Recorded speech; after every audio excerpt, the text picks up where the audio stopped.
कृष्ण भगवान की.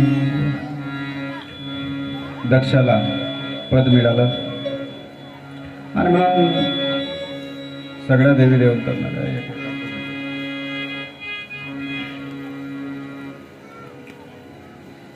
सगळ्यांना आमंत्रित केलेलं आहे. सगळेजण आलेले आहेत. अजून कोणाला करायचं राहिलं बाकी आमंत्रित राहिलं असेल कोणाचा मान सन्मान तर सांगून दिला. प्रत्येकाला मान सन्मान द्यावा लागतोय.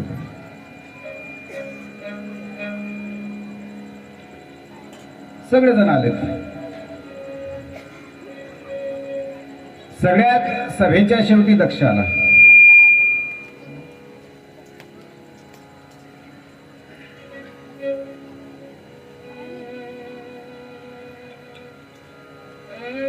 आणि दक्ष आल्यामुळे सगळ्यांनी आपापल्या जागेने उठून त्याचं स्वागत केलं. त्याच्यापेक्षा आराम करू नका.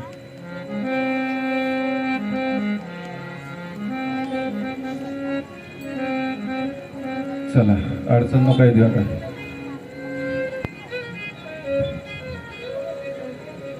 दक्ष आला तसं सगळ्यांनी आपापल्या जागेने उठून त्याचं स्वागत केलं.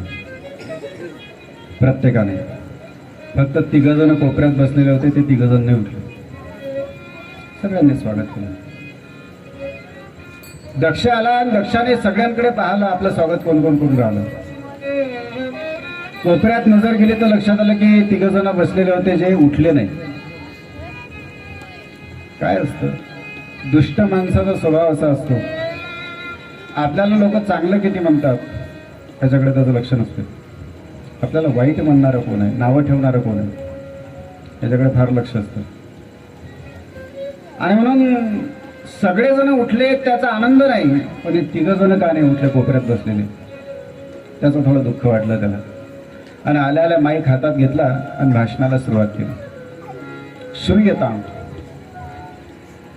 श्रूयताम ब्रह्मर्षयो सहदेवा सहाग्नय साधूनां ब्रुवतो वृत्तम नाज्ञानान च मत्सर.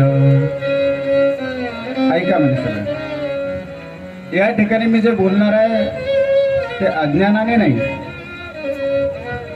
मत्सर भावनेनेही नाही. जे बोलणार आहे ते योग्य बोलणार आहे. आता सगळे लोक ऐकायला लागले. बा अध्यक्ष महोदयाचं भाषण सभेच्या शेवटी असते.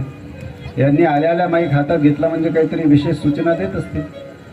ऐकायला लागले. तो त्याने सांगितलं ज्या ठिकाणी सभ्य माणसांची सभा असते त्या ठिकाणी असभ्य माणसाने कधी यायचं नाही. सगळेजण एकमेकांकडे पाहायला लागले. बा इथं सगळे आमंत्रित आहेत, असभ्य कोण आहे. सगळे मंडपातले एकमेकांकडे पाहत होते. तेवढ्या दक्षाने सांगितलं तो कोपऱ्यात बसलेला शंकर नाही दिसत तुम्हाला. तिघजण उठले नव्हते, ब्रह्मा विष्णू. पण राग होता तो शंकरजीवर. तो कोपऱ्यात बसलेला शंकर दिसत नाही का म्हणे तुम्हाला. दोघांवर राग नाही काढला. ब्रह्मदेवावरही नाही काढला, भगवान विष्णूवरही नाही काढला. विष्णूवर का नाही काढला. ते ईश्वर आहेत, सगळ्या जगाचे आधार ते आहेत. त्याच्यामुळे ते नाही उठलेत तर काही हरकत नाही. ब्रह्मदेव नाही उठले त्याचाही राग नाही, कारण ब्रह्मदेव वडील आहेत. ब्रह्मदेव कोण आहेत. दक्षाचे. आणि असं आहे माणूस कितीही मोठा झाला, मुलगा कितीही मोठा झाला तरी तो बापापेक्षा कधी मोठा, बापापेक्षा मुलगा कधी मोठा होत नसतो. आणि त्याने होण्याचा प्रयत्न करूही नाही. ठीक आहे माझे वडील आहेत, माझ्या सन्मानार्थ नाही उठले, मला त्याचंही दुःख नाही. वडील आहेत शेवटी. पण तो शंकर तो तर जावई आहे माझं. निदान नात्यानं तर उठायला पाहिजे. तर मी सासरा आहे, माझं नातं मोठं आहे, या नात्यानं तर उठायला पाहिजे होतं. खूप बोलला दक्ष. शिवीगाळ केली भगवान भोलेनाथाला. अयम ही लोकपालाना मेषोग्न निरपत्रप. हा सगळ्या लोकांचं यश हरण करणार आहे म्हणे आपलं. निरपत्र, निर्गता तपा लज्जा, ज्या माणसाला काहीच लाज नाही असा माणूस. वास्तविकता भगवान म्हणजे दक्षाने हे शिव्या दिल्या, पण साधू संतांनी याच्यातूनही चांगला भाव काढला. काय साधू संत असं म्हणतात, काय म्हटलं त्यानं, निर्गता त्रपा लज्जा, ज्या माणसाला काही लाज नाही असा माणूस म्हणजे भगवान भोलेनाथ. पण संत म्हणतायत निर्गता अपसमंतात त्राणम येशाम ताम रक्षणम निर्गता. अर्थात ज्यांना आधार देण्यासाठी, आश्रय देण्यासाठी या जगात कोणीच तयार नाही. सांगा, भूतप्रेतांना कोणी आधार देते का? कोणी म्हणते का बरं झालं बा आजच्या दिवस आले आमच्या घरी, या मुक्कामी रात 4-2 दिवस. भूताला कोणी आपल्या घरात ठेवून घेते का? आलाच एखाद्याच्या घरात बळजबरीने तर लगेच आपण मांत्रिकाला बोलवतो. म्हणजे भूताला आपण आश्रय देत. म्हणून ते सगळे भूतप्रेत गेले, महाराज रक्षा करा. काय झालं? अहो महाराज, ज्या माणसाच्या शरीरात घुसण्याचा प्रयत्न करतो तो माणूस लगेच काढून देतो मांत्रिकाला बोलून. आम्हाला आधार नाही कुठं, तुम्ही आश्रय द्या. भगवान भोलेनाथांनी सांगितले, या माझ्या कैलासात, या म्हणे माझ्या घरी सगळ्यांनी मुक्कामी. आणि सगळे भूतप्रेत निघाले कैलासावर. म्हणजे ज्या भूतप्रेतांना कोणी आधार देत नाही अशांना आधार देणारे कोण आहेत? भगवान भोलेनाथ. एक दिवस सगळे साप विंचू गेले भगवान भोलेनाथाकडे, महाराज रक्षा करा. तुम्हाला काय झालं? महाराज, ज्या माणसाच्या घरी जातो तो माणूस मारतेच नाही राहत.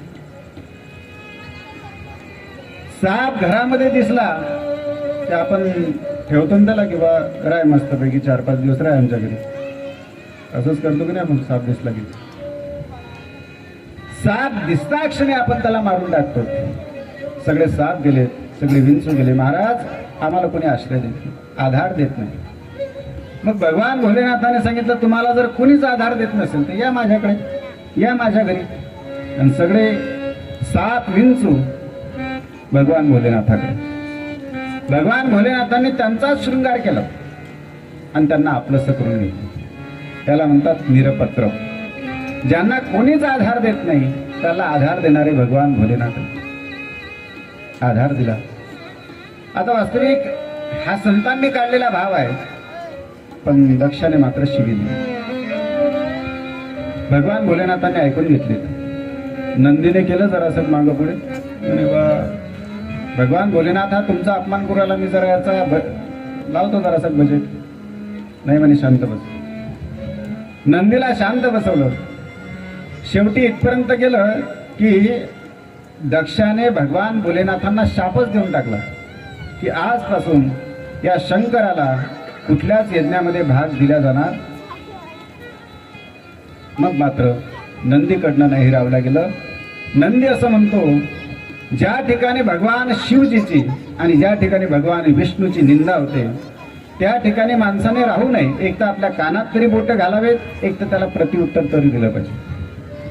हरिहर निंदा सुन हे जो काना,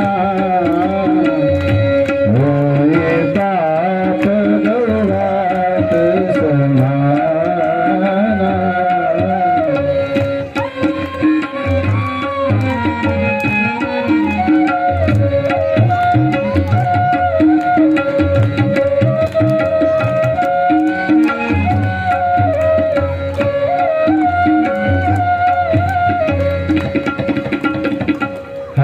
हर निंदा सुनहि जो काना, होई पाप गौघात समान.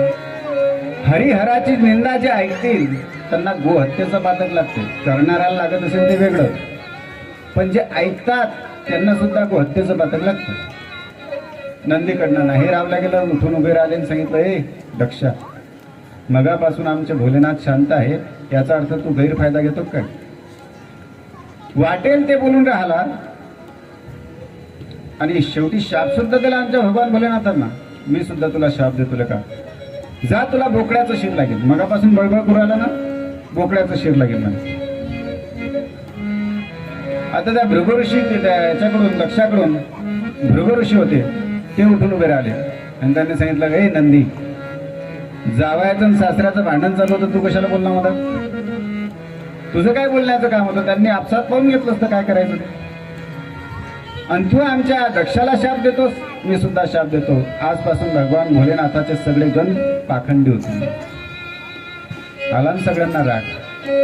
ते उठून वगैरे आले आणि त्यांनी सांगितले, ब्रदर ऋषी, तू काय आम्हाला शाप देतोस? आम्ही सुद्धा तुला शाप देतो.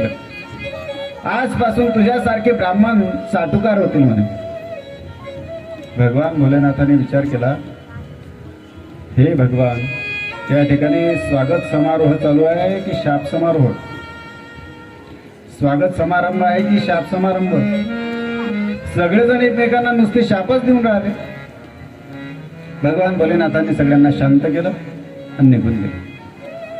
दक्षाच्या मनात मात्र ते राहिलं की माझ्या जावयाने माझा अपमान, बदला घेतला पाहिजे याचा. काय केलं पुढे? दक्षाने बदला घेण्यासाठी एक मोठा यज्ञ ठेवला आणि त्या यज्ञामध्ये सगळ्यांना आमंत्रित केलं, भगवान भोलेनाथाला सोडून. बाकीचे सगळे आमंत्रित, सगळ्यांना आमंत्रित केलं. आता सगळ्यांना माहिती आहे की जावयाचं आणि सासऱ्याचं पटत नाही. ही गोष्ट सगळ्यांना माहिती आहे की जावयाचं आणि सासऱ्याचं पटत. तरी सुद्धा सगळेचे सगळे जे देवी देवता आहेत ते विमाना घेऊन कैलासाहूनच चालले त्यांना दिसण्यासाठी, की आम्ही तुमच्या सासरवाडीत चाललो, आम्ही तुमच्या सासऱ्याकडे चाललो. भगवान भोलेनाथ नुसतं पाहत होते. पण ज्यावेळेला देवींचीही विमानं जायला लागलेत त्यावेळेला पार्वतीने पाहिलं सकाळपासून देवीची विमानं चालू आहेत. एक देवीचं विमान चाललं होतं, आवाज दिला म्हणे, कागद कुठं निघाल्यात? तिने सांगितलं, तुला माहिती नाही, तुझ्या माहेरात तुझ्या वडिलांनी फार मोठा कार्यक्रम ठेवला आणि तुला माहिती नाही. पार्वतीने सांगितले, मला सगळं माहिती आहे, तुम्ही चला पुढे. म्हणे, मी आलीच मागून.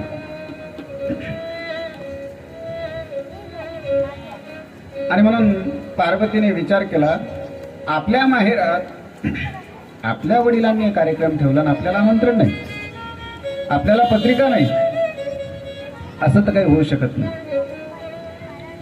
पण जर कदाचित पत्रिका नसेल तर आपल्याला जायला काही हरकत नाही, पण पतिराज येणार बिना पत्रिकेचे. आता काय करायचं?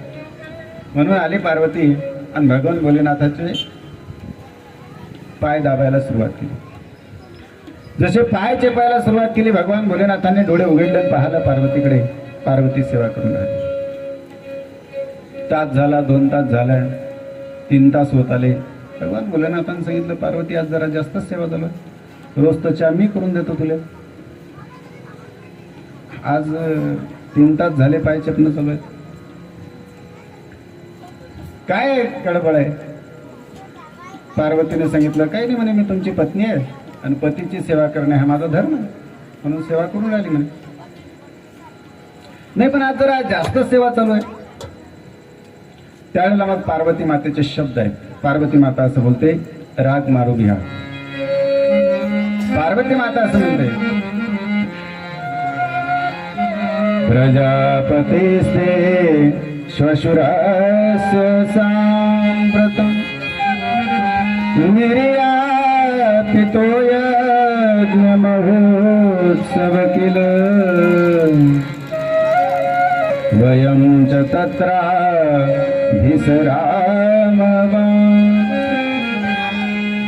यद्यर्थितानि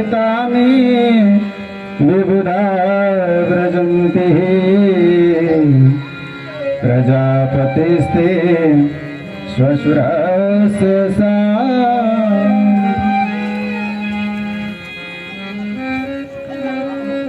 काय शब्द आहेत पार्वतीचे ऐका. प्रजापतेस्ते श्वशुरस्य सांप्रतम.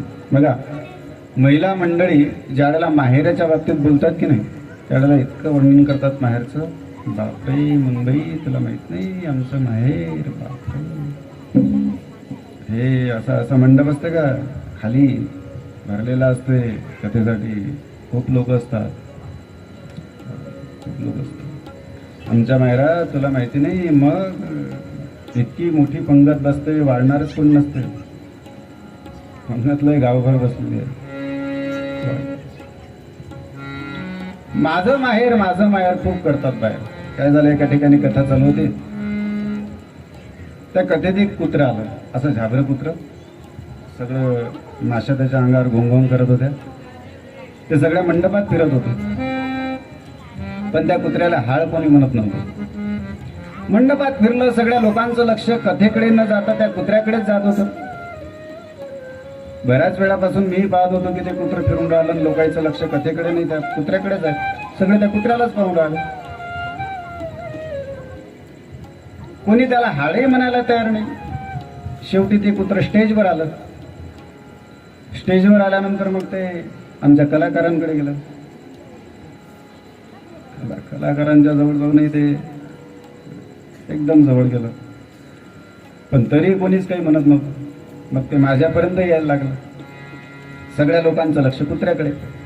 मग शेवटी मीच म्हटलं, का मगापासून एक कुत्रं मंडपात फिरून राहिलं, स्टेजवरही आलं, सगळ्या लोकांचं लक्ष कथेत नाही त्या कुत्र्याकडे आहे, आणि असं कोणीच कार्यकर्ता या ठिकाणी हजर नाही का की त्या कुत्र्याला हाडही म्हणून आणा ते कुत्रं जरासं बाहेर करायला, लक्ष लोकांचं कथेकडे नाही आहे. असं ज्यावेळेला मी म्हटलं त्यावेळेला त्या मंडपातून, कथेच्या मंडपातून एक बाई उठून उभी राहिली आणि त्या बाईने सांगितलं, हो महाराज, तुम्हाला कथा करायची असेल तर करा म्हणे, नाही तर राहू द्या, पण त्या कुत्र्याला एक शब्दही नाही बोलायचा म्हणे. म्हटलं असं काय विशेष आहे त्या कुत्र्यात? झाबरं कुत्रा आहे, सगळ्या माशा घोंघोंग कुरायला, त्याच्यावर काय विशेषता आहे? त्या कुत्र्याकडे पाहावंसही वाटत नाही. ती बाई म्हणत होती की कुत्र्याला नाही बोलायचं म्हणे, करायची असेल तर कथा करा, नाही तर बंद करा, पण कुत्र्याला बोलायचं. म्हटलं अशी काय विशेषता आहे या कुत्र्याची? म्हणे मग ते माझ्या माहेरच आहे म्हणे. कुत्र माहेरचं असेल तरी इतकं प्रेम की त्याला कोण हाळही म्हणायचं? सांगा, माहेरच्या कुत्र्यावर जर बाई इतकं प्रेम करत असेल तर माहेरच्या माणसावर किती प्रेम करत असेल, आहे की नाही? एक बाई एका वाटसरूला म्हणते, वाटसरा, वाटेच्या वाटसरा काय पाहत रे घराला. समर्थ सद्गुरू श्रीराम महाराज मेहुणकर सांगायचे. ती बाई रस्त्याने जाणाऱ्या एका वाटसरूला म्हणते, वाटेच्या वाटसरा काय पाहत रे घराला, सोन्याची कुलप माझ्या भावाच्या दाराला. कशाची?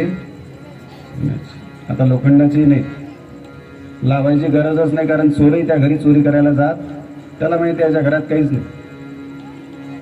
पण वर्णन मात्र असं आहे, सोन्याची कुलप माझ्या भावाचं. वाटेच्या वाटसरा तुला काय सांगू रे नवाई, वाटेच्या वाटसरा तुला काय सांगू रे नवाई, आणि माझ्या भावाच्या गडीवर वाघ खेळतात लबाई. वाघ आता कुत्री जात नाही, कुत्री फिरून पाहत नाही, त्यालाही माहिती इथं काहीच भेटत नाही, भाकरचा तुकडाही भेटत नाही, जातून काय करतात. अर्थात स्त्री माहेराच्या बद्दल बोलत असताना खूप बोलत असते, आहे की नाही? स्त्री ज्यावेळेला माहेराला जायला निघते, विशिष्ट स्थानापर्यंत एसटी जाते, त्या एसटीतून ती खाली उतरते. 2-3 किलोमीटर तिला पायी जायचं असतं, आणि पायी जाताना एका दगडाला तिची ठोकर लागते. दगडाला ठोकर लागल्यानंतर ती त्या दगडाला विचारते, अरे दादा तुला काही लागलं तर नाही ना? कुणाला विचारते? दगडाला. आता ठोकर लागल्यानंतर दगडाला लागत असते की पायाला लागत असते? पण ह्या बाई आता दगडाला विचारतात, अरे दगडा, अरे दादा तुला काही लागलं नाही ना? कारण तो कोण्या वाटेतला दगड आहे? माहेरच्या वाटेतला आहे. माहेरच्या वाटेतला दगडावर सुद्धा इतकं प्रेम करतात महिला. पण आज मात्र पार्वती माझं माहेर, माझं माहेर असं काही म्हणत, काय म्हणते शब्द पहा पार्वती मातेचे. पार्वती माता असं म्हणते, माझ्या माहेरात नाही, तुमच्या सासरवाडीमध्ये, आणि माझ्या वडिलांनी नाही, तुमच्या सासरेबांनी खूप मोठा कार्यक्रम आयोजित केला. भगवान भोलेनाथांनी सांगितलं, मग म्हणे चला आपण. म्हणे पत्रिका नाही, म्हणे पत्रिका नाही आली, पण कदाचित पाठवली असेल, मधात कोणा दाखवली नसेल, आपल्यापर्यंत पोहोचली नसेल. भगवान भोलेनाथांनी आज इतक्या 6 महिन्याच्या नंतर तो प्रसंग पार्वतीला सांगितला. पार्वती, अगं तुझ्या वडिलांनी जो यज्ञ ठेवला तो फक्त आणि फक्त माझा अपमान करण्यासाठी ठेवला. आज इतक्या दिवसानंतर गोष्ट सांगतायत, तोही विषय निघाला म्हणून. किती शांत आहेत भोलेनाथ. कारण माणूस सगळ्या ठिकाणचा अपमान सहन करू शकतो. माणसं सगळ्या ठिकाणचा अपमान सहन करतात, पण सासरवाडीतला नाही जमत. बाकीचा चालेल, पण सासरवाडी. पण भोलेनाथ गेल्या 6 महिन्यापासून ही गोष्ट ठेवून आहेत, पण एक दिवसही विषय नाही काढला. आज मात्र ज्यावेळेला पार्वती आग्रह करते की नाही नाही आपण गेलंच पाहिजे, त्यावेळेला मग भोलेनाथ सांगतायत पार्वती असं आहे, रही मन धागा प्रेम का मत तोड़ो चटका, टूटे से फिर न जुड़े, जुड़े पर गाठ पड़ जा। पार्वती धाग्याला जास्त ताणायचं नसतं, दोराला धाग्याला जर जास्त ताणला तर तो तुटून जातो, आणि एकदा धागा तुटलात ना की मग त्याला जोडायचं असेल तर काय करावं लागतं, गाठ पाडावी लागते गाठ, आणि प्रत्येक वेळेला ती गाठ लक्षात येते की इथं धागा तुटलेला होता आणि इथं गाठ बांधलेली आहे। रही मन धागा प्रेम का मत तोड़ो चटका, टूटे से फिर न जुड़े, जुड़े पर गाठ पड़। पार्वती ज्या ठिकाणी गेल्यानंतर जर आदर होत नसेल, आपण गेल्यानंतर जर समोरची व्यक्ती प्रसन्न होत नसेल, तर अशा ठिकाणी पार्वती जायचं, आवत ही हर्षे नहीं, नैनन नहीं सनी, तुलसी तहान जाए, तुलसी तहान जाए, चाहे कंचन बरसतनी, आवत ही हर्षे नैनन नहीं सनेह, तुलसी तहान जाए, चाहे कंचन बरसतनी। पार्वती ज्या ठिकाणी गेल्यानंतर आदर होत नसेल, सन्मान मिळत नसेल, अशा ठिकाणी माणसानं कधी जायचं, जिस घर पर आदर मान नहीं, उस घर पर जाना। पार्वती ज्या घरात गेल्यानंतर समोरचा चेहरा जर पडत असेल, त्याला जर तो जर नाराज होत असेल, अशा व्यक्तीच्या घरी जाऊन उपयोग, चाहे कितना प्यारा हो लड़का, असेल आपल्याला एकुलता एक, आता बहुतेक एकुलते एकच आहे सगळ्यांना, चाहे कितना प्यारा हो लड़का, उसे सर पे बिठाना ना चाहिए। जरी एकुलता एक असेल आणि खूपच आवडीचा असेल तरी सुद्धा त्याला कधी डोक्यावर घ्यायचं, कारण त्याला डोक्यावर घेतलं की तो कधी आपल्याला जमिनीत गळेल सांगता येत नाही। चाहे कितनी प्यारी हो कन्या, चाहे कितनी प्यारी हो कन्या, उसे घर घर घुमाना ना चाहिए। शेवटचं वाक्य खूप महत्वाचं आहे, चाहे कितना दुश्मन हो भैया, चाहे कितना दुश्मन हो भैया। बघा, आपला आणि आपल्या भावाचा पटत नसेल, असेल वैर, असतील वाद, पण आपला आणि आपल्या भावाचं जरी पटत नसलं तरी जर एखादं महत्वाचं काम करायचं असेल आणि सल्ला घेण्याची जर गरज पडत असेल तर कोणाचा घेतला पाहिजे, आणि जेवढे काही सूक्ष्म तत्व आहेत ते सगळे त्यालाच सांगितले पाहिजे। जे भेद आहेत, ज्या गुप्त गोष्टी आहेत त्या कोणाला सांगितलं पाहिजे, जरी पटत नसेल तरी। चाहे कितना दुश्मन हो भैया, पर भेद छुपाना ना चाहिए। जिस घर पर आदर मान नहीं, उस घर पर जाना नाही जायचं। पैशाचा पाऊस पडत असेल तरी सुद्धा त्या घरी जायचं नाही जिथे गेल्यानंतर सन्मान होत नसेल। पार्वती आपला अपमान करण्यासाठीच यज्ञ ठेवला, पण पार्वती मात्र ऐकत, खूप समजावून सांगितलं शंकरजीने, पण पार्वतीने ऐकलं। आजचीही शंकरजी खूप समजावून सांगतात, पण आजचीही पार्वती ऐकत, शेवटी करीन तर मनानच नाही ऐकणार। भगवान भोलेनाथाने खूप समजून सांगितलं, पार्वती हे बघ काय जायचं नाही, पण पार्वती सांगते नीती, बायको नवऱ्याला नीती सांगते, पत्नी पतीला नीती सांगते की असं आहे महाराज, काही ठिकाणं अशी आहेत की तिथं माणसाला नाही बोलावलं तरी गेलं पाहिजे. कोणते? रामचरितमानसमध्ये तुलसीदास महाराज त्याचं संकेत करतात. जदपि मित्र प्रभुपित गुरु गेहा, मित्राच्याकडे, गुरुकडे, आई वडिलांच्या घरी आणि देवाकडे जात असताना निमंत्रणाची गरज, देवाच्या मंदिरात जायचं असेल तर निमंत्रणाची गरज. बाल संस्कार शिबिर चालू आहे, भागवत कथा चालू आहे, नाही बा आपल्याला कोण काही म्हटलंच नाही, आपल्याला तर कोण काही आवाजच दिला नाही, काही मानच दिला नाही. भागवत सप्त्यामध्ये बाल संस्कार शिबिरामध्ये आमंत्रणाची गरज, तिथं गरज नाही. मित्राकडे जायचं असेल आमंत्रणाची गरज नाही, मंदिरात देवळात जायचं असेल आमंत्रणाची गरज, आणि माहेरात जायचं असेल तर आमंत्रणाची गरज, आमंत्रणाची गरज नाही. म्हणून 4 ठिकाणं अशी आहेत की तिथं बिना आमंत्रणाचं गेलं तर चालते. काही ठिकाणं अशी असतात बघा, तिथं माणसांना बोलावलं तर जावं.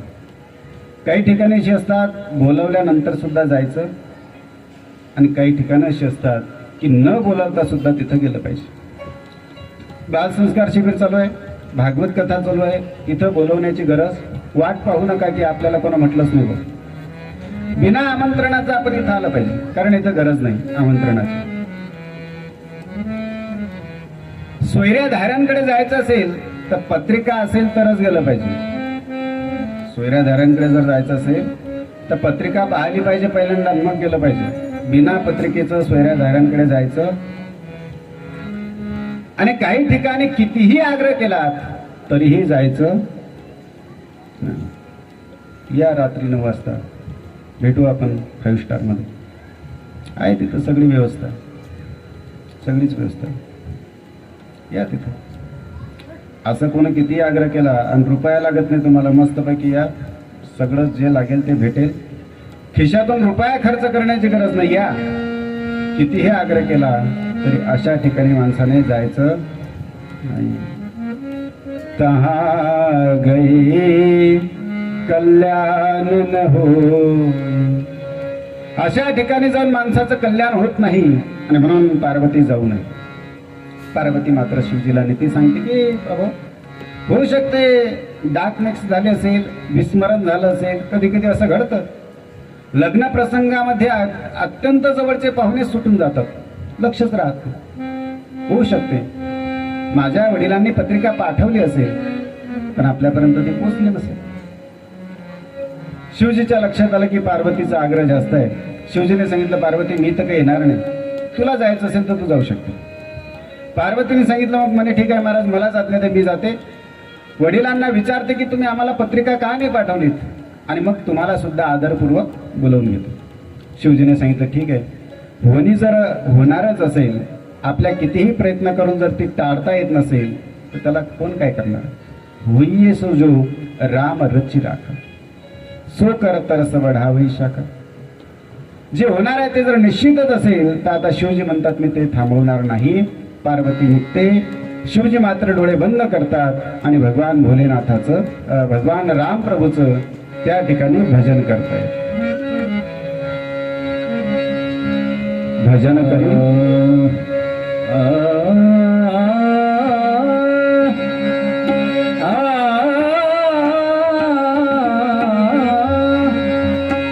भजन करी महादेव श्रीराम जय राम.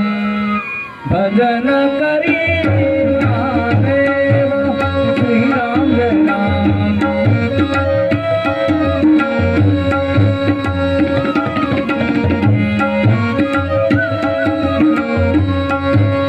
श्रीराम जय राम. भजन करी महादेव, हा राम तुझे सदा सेव, हा राम तुझे सदा सेव. भजन करी महादेव श्रीराम जय राम.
श्रीराम जय राम।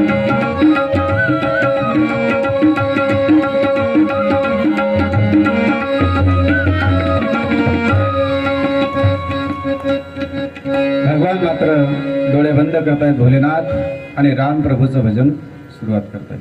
पार्वती आली, काही गण पार्वतीच्या सोबत आहेत। ज्यावेळेला पार्वती आली, पार्वतीने पाहिलं महाराज यज्ञ सोहळा म्हणजे आजच्या तारखेला लग्नासारखा कार्यक्रम। लग्नात जसं आनंदाचं सगळीकडे वातावरण असते, सगळीकडे आनंदाचं वातावरण होतं। पार्वती आली त्यावेळेला पहिले यज्ञ मंडपात गेली आणि पाहिलं एकाही देवी देवतेने उठून पार्वतीचं स्वागत केलं। पार्वतीला आश्चर्य वाटलं, जे देवी देवता नेहमी माझ्यासमोर साष्टांग दंडवत घालतात, आज ते उठून नमस्कारही करायला तयार नाही। तेव्हा त्या म्हणे हे देवी देवता आहेत। थोडी आतमध्ये गेली तर 15 बहिणी भेटल्यात तिला। बहिणीने सुद्धा थोडा मस्करीच केली। नंतर विचार केला आई काय करून राहिली पाहायला पाहिजे, आहे की नाही। माहेरामध्ये सगळ्यात महत्वाचं काय, स्त्रीला 2 गोष्टी खूप प्रिय असतात। महिला मंडळाला 2 गोष्टी खूप आवडीच्या आहेत, प्रिय आहेत। एक, स्त्रीला सगळ्यात जास्त काय आवडत असेल तर ते माहेरातली कोण आवडते, आई। माहेरातली कोण आवडते, आणि स्त्रीला दुसरं जर कोणी सगळ्यात जास्त आवडत असेल तो आवडते जावई। कोण आवडते, बापरे मंगबाई आमचं जावई माहित नाही तुला, किती शिकले बाई आमचे बापू, असं वर्णन करते सासूबाई। मग तो शमळ्या नाकाचा का शमळा, हे नाला दादा का असे ना, पण मग तुला माहिती नाही आमचे बापरे जावई बापू किती शिकले बाई। शेजारींना विचारले किती शिकले तुमचे जावई बापू, मग बाई तुला काय माहिती आहे किती शिकले, बापरे किती शिकले, खूप शिकले। अगं किती शिकले, मग बाई एका एका वर्गात 5-5 वर्ष शिकले। गंमत झालं काय शिक्षण, एका एका वर्गात 5-5 म्हणजे किती झालं ते। अर्थात स्त्रीला 2 गोष्टी खूप प्रिय असतात। स्त्रीला एक तर जावई खूप प्रिय असतो, आणि दुसरा माहेरामध्ये सगळ्यात जास्त प्रिय कोण असेल तर ती कोण असते, ऐका। माहेर तोपर्यंतच असते स्त्रीला, माहेर तोपर्यंतच असते जोपर्यंत माहेरातली आई जिवंत आहे। एकदा माहेरातली आई संपली की माहेर सुद्धा काही नाही, फक्त असं करावं लागतं म्हणून केलं जातं। आई असेपर्यंत माहेरातला आनंद आहे, आई गेल्यानंतर माहेर राहत नाही। पार्वतीने विचार केला सगळे आनंदित आहेत, पण माझ्या आईची काय मनस्थिती आपण पाहिलं पाहिजे। आणि म्हणून पार्वती आईकडे गेली तर सगळीकडे आनंदाचं वातावरण होतं, पण पार्वतीची आई मात्र एका कोपऱ्यात बसलेली होती। माझ्या सगळ्या मुली आल्या, माझे सगळे जावई आले, पण माझे एक मुलगी आणि एक जावई मात्र आले। पार्वती आली नाही आणि भोलेनाथ आले नाहीत, म्हणून तिला नाराज होती, ती कोपऱ्यात बसलेली होती। महाराज एकमेव पात्र असं आहे की जिथं सगळंच माफ केलं जातं।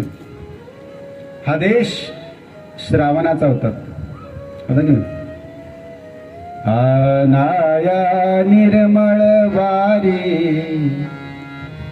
मी आलो या कासारी, ही लगबग भरुनी झारी, जो परत फिरे तो तुमचा शर्या।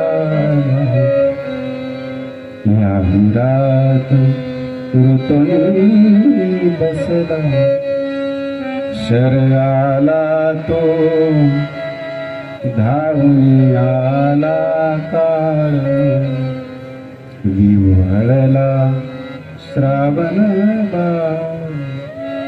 हे आई गे दीर्घ फोडून हाक, तो पडला जाऊन झोप। किती सुंदर कविता होती, काय अर्थपूर्ण कविता होती। असं सांगतात की 40 वर्षाच्या आधी ही कविता होती, आणि असं सांगतात जुने माणसं ज्यांना ही कविता होती ते, की ही कविता ज्यावेळेला आम्हाला शाळेमध्ये शिकवल्या जात होती त्यावेळेला कविता शिकवत असताना गुरुजी सुद्धा आणि जेवढे विद्यार्थी ती कविता ऐकत होते ते विद्यार्थी सुद्धा काय करत होते, रडत होते. अर्थपूर्ण, भावपूर्ण. आणि असेच तर संस्कार दिले जातात. संस्कार द्यायचे तरी कसे, असेच दिले जातात. किती भाव होता त्या कवितेमध्ये, किती अर्थपूर्ण कविता होती. हा 30-40 वर्षापूर्वीचा काळ होता. अशा कविता त्यावेळेला होत्या, म्हणून तसे माणसं त्यावेळेला घडले. नंतर काळ बदलला. आमचा काळाला मग 20-22 वर्षाच्या आधीचा, त्याच्यात काय शिकवलं जायचं? श्रावणबाळाची गोष्ट. श्रावणबाळ नाही, मग टंग टिंग टिंगा रे टंग टिंग टिंगा.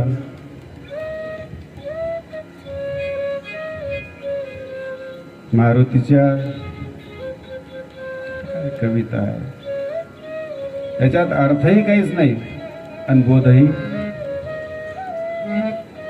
आमचा काळ बदलला, त्याच्यानंतर आता 3ऱ्या पिढीचा काळ आला. आता तर त्याही पेक्षा कठीण आहे. मग आमचा मुलगा कॉन्व्हेंटला आहे, इंग्लिशला आहे, इंग्लिश कॉन्व्हेंट, इंग्लिश मीडियम आहे. मग किती शिकलोय. मुलगा येतो आणि पप्पाला म्हणतो, पप्पा यू आर डॉन्की. बापरे, किती शिकला बाई माझा मुलगा. बापरे, डॉन्की म्हणतो. मम्मीला म्हणतो यू आर मंकी. गंमत झालं का शिक्षण? किती गोड बोलतो माझा मुलगा. इंग्लिशमध्ये बोलतो, इंग्लिशमध्ये, पण तो काय म्हणून राहिला, काय घेणं देणं आहे. इंग्लिशमध्ये आहे फक्त, इंग्लिश मीडियम आहे की नाही. जॉनी जॉनी, काही नाही, अर्थही नाही, भावही नाही, काहीच. शिक्षकांनाही आनंदाने, विद्यार्थ्यांनाही घेणार. आनाया निर्मळ वारी नियालोया कासारी, ही लगबग भरुणी झारी, जो परत फिरे तो तुमचा शर्या,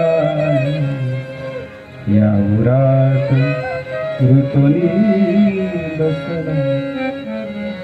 अशा कविता त्यावेळेला होते आणि म्हणून श्रावण बाळासारखे घडत होते. नंतर सुद्धा काळ बदलला, सगळंच बदललं. पार्वती विचार करते, माझ्या माहेरात सगळीकडे आनंदाचं वातावरण आहे, पण माझ्या आईची मनस्थिती काय पाहिली पाहिजे. आणि पाहिलं तर पार्वतीच्या एका कोपऱ्यात बसलेली होती, नाराज होती की माझ्या सगळ्या मुली आल्या, माझे सगळे जावई आले, पण माझी एक मुलगी नाही आली, माझा एक जावई नाही आला, आणि म्हणून नाराज होती. समोरून येताना पार्वतीला जसं पार्वतीच्या आईने बघितलं, त्यावेळेला मात्र मग तिला अत्यंत आनंद वाटला. चला माझी मुलगी आली. आणि दोघी एकमेकांना भेटल्यात. सादर भलही मिले एक माता, सादर भलही मिले एक माता.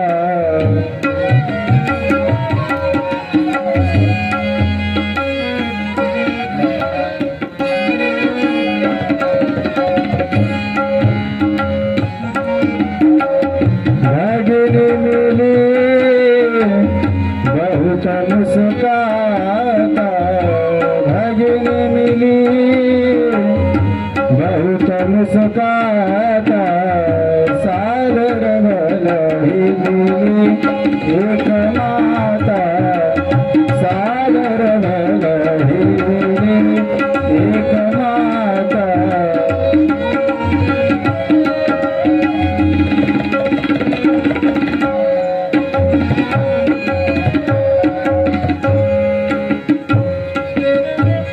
पार्वतीची आणि पार्वतीच्या आईची भेट होते. पार्वतीला मग आनंद वाटतो, चला मी आली नाही म्हणून माझी आई नाराज होती, बरं वाटलं. आईची भेट झाली. नंतर गेली यज्ञ मंडपात आणि वडिलांनी जसं आपल्या मुलीला येताना पाहिलं की आपली मुलगी येते आपल्या दिशेने, आणि जशी मुलगी आपल्या दिशेने येताना वडिलांनी पाहिलं, तसं त्यांनी तोंड दुसऱ्या बाजूला केलं.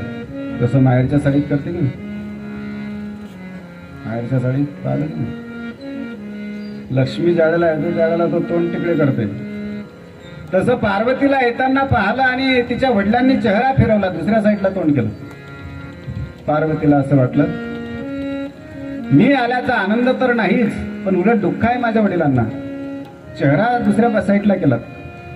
जाऊ द्या, वडील आहेत. यज्ञ मंडपाकडे ज्यावेळेला दृष्टी फिरवली त्यावेळेला लक्षात आलं की इथं सगळ्या देवी देवतांचा मान सन्मान आहे, पण फक्त माझ्या भोलेनाथाचा. मग मात्र तिच्याकडनं नाही राहलं गेलं. रुद्र भागम तमवेक्ष चाधरम पित्राच देवे कृत हेलनम विभो अनादृता यज्ञ सदा सधीश्वरी चुकोपलोकानिवधक्षतीश.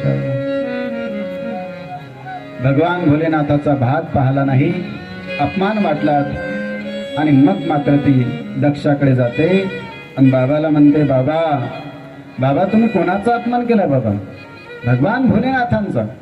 यज्ञेश्वर नाम गिरीरितन नृणाम सकृत प्रसंगात आगमाश्वंत. बाबा माझ्या भोलेनाथाचे 2च अक्षर आहेत, शिव. पण या 2 अक्षर एकदा जरी माणसाने घेतले तर त्याचं कल्याण होऊन जातं. शिवम कल्याणम करोती इति शंकर. नावच कल्याणप्रद आहे. वाचे वदता शिव नाम तयान बाधी. हा माझ्या भोलेनाथाच्या नावाचा पराक्रम आहे आणि तुम्ही मात्र त्यांचा अपमान करताय. पण काय करू बाबा, जोपर्यंत हे माझं शरीर आहे तोपर्यंत तुमचा आणि माझा संबंध राहील. आणि आता मला तुमच्याशी संबंध ठेवायचा नाही आणि शरीर असेपर्यंत तो राहील. आणि म्हणून मी आता शरीरच संपवणार आहे. आणि म्हणून आता पार्वती यज्ञकुंडाच्या समोर येते, आपले दोन्ही हात जोडते आणि भगवान विष्णूला प्रार्थना करते. पार्वती आता सती मरत हरिसन मागा जन्म जन्म शिव पद अनुराग. सती मरत हरिसन मागा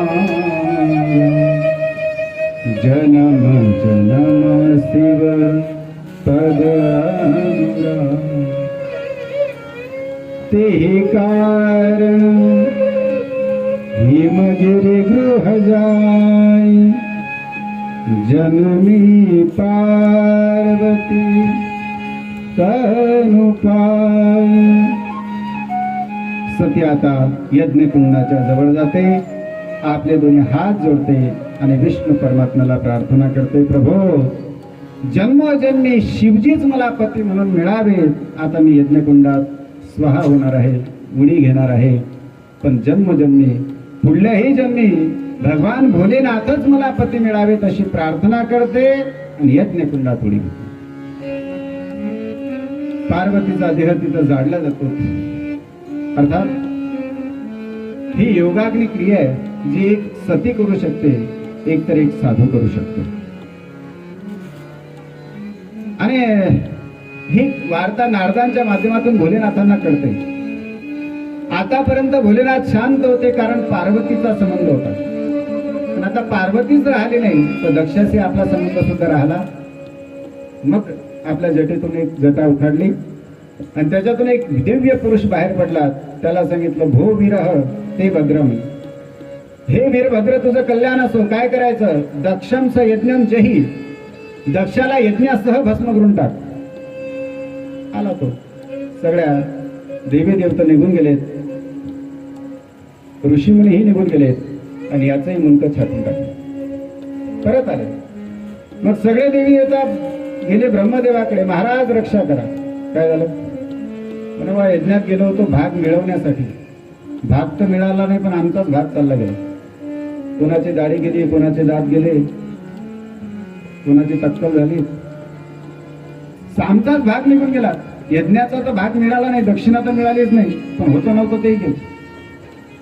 त्याला ब्रह्मदेवाने सांगितलं, लोक हो कोणीही बोलावलं की लगेच निघून जातात. अरे त्या यज्ञात ब्रह्मा विष्णू महेश आम्हालाही आमंत्रण होतं, पण मी त्या यज्ञात नाही आलो, विष्णूही त्या यज्ञात नाही आले. तुम्हाला काय गडबड होती रे, की काय घाई होती जायचं? लगेच आमंत्रण आलं, लगेच गेले निघून. अरे तो यज्ञ भगवान भोलेनाथाच्या अपमानासाठी होता, म्हणून मी स्वतः त्या ठिकाणी गेलो नाही. विष्णू परमात्माही त्या यज्ञात आले नाही, तुम्ही मात्र गेले. त्यांनी सांगितलं, महाराज जे झालं ते झालं. अब खाई सो खाई, आगे खाई सो राम दोय. जे झालं ते झालं, पण आता काय करायचं, चला म्हणे माझ्या बरोबर.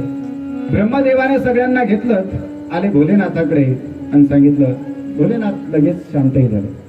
महाराज एकमेव दैवत असं आहे भगवान भोलेनाथ, जे एका क्षणाला प्रसन्न होते आणि दुसऱ्या क्षणाला रुष्टही होते. क्षणै रुष्टा क्षणै तुष्टा, रुष्टा तुष्टा क्षणै क्षणी.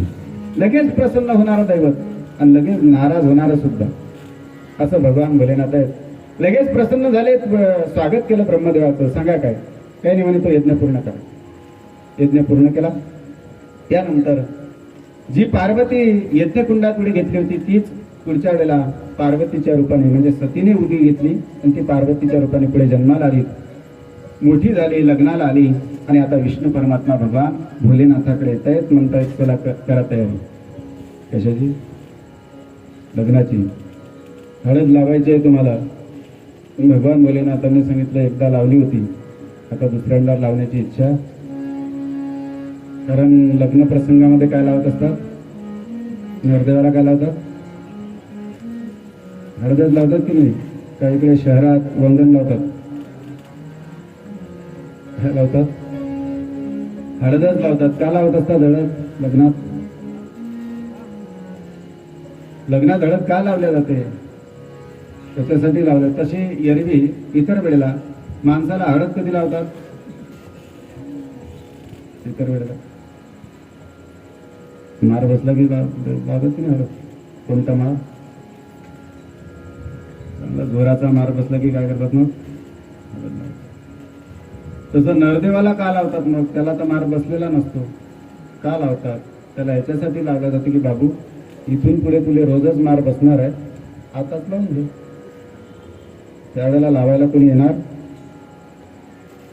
भगवान भोलेनाथाने सांगितलं, एकदा लावली होती, आता पुन्हा लावण्याची इच्छा, आता लग्न करण्याची इच्छा नाही. विष्णू परमात्म्याने सांगितलं, मी कोण आहे? म्हणजे तुम्ही माझे मालक आहात, स्वामी आहात, मग माझी आज्ञा प्रमाण मानली पाहिजे. नाईलाज झाला. भोलेनाथ तयार झाले. आता तयार झाल्यानंतर भगवान भोलेनाथ लग्नाला तयार होत आहेत. आणि भगवान भोलेनाथाचं वराळ कोणतं आहे? वराळ कोणतं आहे? भूते वेताळ हर्षयुक्त मातते. सगळे भूत प्रेत हे सगळे आले. विष्णू परमात्म्याने सांगितलं, एक तर यायले घरी ठेवा, नाही तर आम्ही तरी घरी राहतो. हे वराळ घेऊन जासान तर त्या गावात कोणी राहील की नाही? भूत प्रेत पाहिल्यानंतर सगळं गावच खाली होऊन जाईल. हे घरी ठेवा.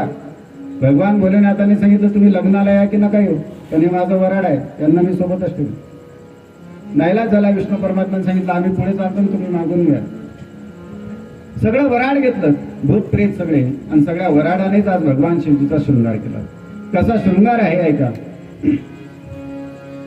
शिव हि शंभुगण कर हि शृंगार,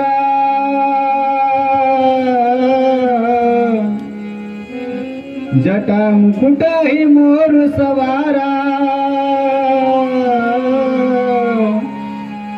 कुंडल कंकण पहिरे व्याला,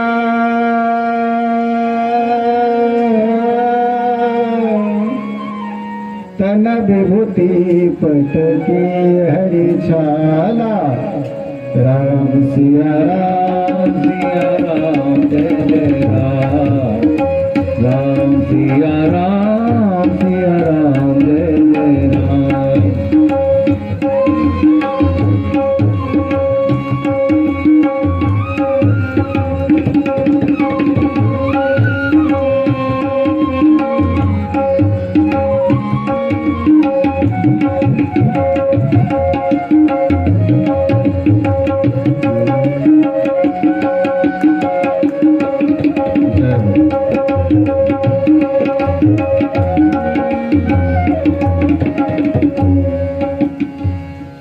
भगवान शिवजीचा शृंगार केला जातो. कशाने? भगवान शिवजी लग्न प्रसंगामध्ये सुद्धा कशावर बसतात? नंदीवरच बसतात. घोड्यावर नाही बसत. कारण बहुतेक लग्नामध्ये नवरदेव कशावर बसत असतात? घोड्यावर बसतात की नाही? बसतात नवरदेव. एका गावात एक वराड गेलं, नरदेव जानुसार गेला, त्याच्या सोबती होते काही. त्याने सांगितलं म्हणे का रे ते घोडं सांगितलं होतं की नाही म्हणे, तशी काही बोलणी झाली नाही म्हणे, घाई गडबडीत झालं, कोरोनाचा काळ होता. या म्हटलं तू घोड्याची काही बोलणी झाली नाही म्हणे, एक काम कर, लग्न काही डबल होत घोडं सांग म्हणे, आणि आज तू आहेस नरदेव, आज तू म्हणशील ते सगळे मान्य, घोडं सांग म्हणे. नाचता नाचता 4 वाजले, सगळा स्वयंपाक खंडा झाला. 4 वाजता गावातली प्रतिष्ठित माणसं आलेत बोलवण्याकरता, नरदेवा चला आता लग्न मंडपात. नरदेवाने सांगितलं ते घोडं आणलं का म्हणे, आपलं तसं काही बोलणं झालं, तसं काही बोलणी नव्हती झाली आपली घोड्याची, आम्ही घोडं तर काही आणलं नाही, घोडं आणणं आता शक्यही, आपल्याला 10 किलोमीटर जाणं, तिथून घोडं बुक करणं, त्याला घरी आणणं, संध्याकाळ होऊन जाईल, आता घोडं आणणं काही शक्य नाही. चला, त्याने सांगितलं नाही म्हणे आपल्याला घोडं पाहिजे म्हणे, आपण नरदेव बिना घोड्याचा घोडा पाहिजे म्हणे आपल्याला. एकाने सांगितलं एक काम करा, आता घोडं तर काही शक्य नाही, पण 2 व्हीलर आणतो तुमच्यासाठी, त्या गाडीवर बसून चला. त्याने सांगितलं 2 व्हीलर नाही पाहिजे, घोडं पाहिजे. मग म्हणे आपल्याजवळ 4 व्हीलर सुद्धा आहे, 4 चाकीच्या गाडीत बसा चला. म्हणे ते 4 व्हीलरही नाही पाहिजे म्हणे, मग ट्रॅक्टरचं मग काय, जर तुमची बसायची तयारी नाही होती नाही म्हणे, ते ट्रॅक्टरचं मग काही नाही पाहिजे, घोडं पाहिजे म्हणे आपल्याला, घोडं. आता तिथे एक म्हातारा माणूस होता, त्या म्हाताऱ्याने सांगितलं म्हणे नरदेवा इतक्या लवकर काही घोडं मिळणार काय असतं, म्हातारी माणसं खूप हुशार असतात, ऐकताय ना आपण, म्हातारी माणसं खूप हुशार असतात, पण म्हाताऱ्या माणसाचं ऐकणारं कोणी, ही फार मोठी शोकांतिका. म्हातारी माणसं हुशारच असतात, कारण अनेक उन्हाळे पावसाळे त्यांनी हल्लेले असतात, पाहिलेले असतात, पण दुर्दैव असं असतं की म्हाताऱ्या माणसाचं कोणी ऐकत. काय झालं, 4-5 पोरं आले रात्री 12 वाजता, आल्यानंतर गप्पा करायला सुरुवात केली म्हणे, उद्या आपल्याला लग्नाला जायचं, आणि म्हातारे काही सोबत घ्यायचे, एकही म्हातारा नाही यायला पाहिजे म्हणे उद्याच्या लग्नात, सगळे म्हातारे घरीच राहिले पाहिजे म्हणे, कारण हे म्हातारे आले की ते नाचूही देत नाही, चला पुढे चला पुढे, एकच दिवस आनंद असतो तोही मिळत नाही, एकही म्हातारा नाही न्यायचा नाही. नेमकं हे एक म्हातारा त्यांच्या गोष्टी ऐकून राहतात. त्याने विचार केला, लेकाचे पोरं रात्री 12 वाजता गोष्टी करू राहिले की उद्या लग्नात म्हातारा न्यायचा, हे नेत नाहीत वाटतं कोणाला, लग्नात तर गेलं पाहिजे म्हणजे, जी लक्झरी बुक केलेली होती ती रात्रीच बोलून घेतलेली होती, हे म्हातारा रात्रीच गेलं आणि ते मागची डिक्की उघडली आणि डिक्कीत जाऊन बसतो रात्रीच. पहाटे त्यांनी गाड्या काढल्या, कारण म्हातारे सोबत घ्यायचे नाही, पहाटेच गाड्या काढल्या, सगळे तरुण पोरं गाडीत बसले, निघाले गेले तिथे. आता यांना म्हणणारच कोण नाही, वाजवले 4 नाचता नाचता. 4 वाजता लग्न मंडपात गेले, लग्न लावलं, जेवण आटपले, आणि मग आता अंधन न्यायचं आहे, चला म्हणे भरा अंधन चला. त्या गावातल्या लोकांनी पाहिलं, ते सगळे तरुणच दिसतात, एकही म्हातारा यांच्या बरोबर नाही.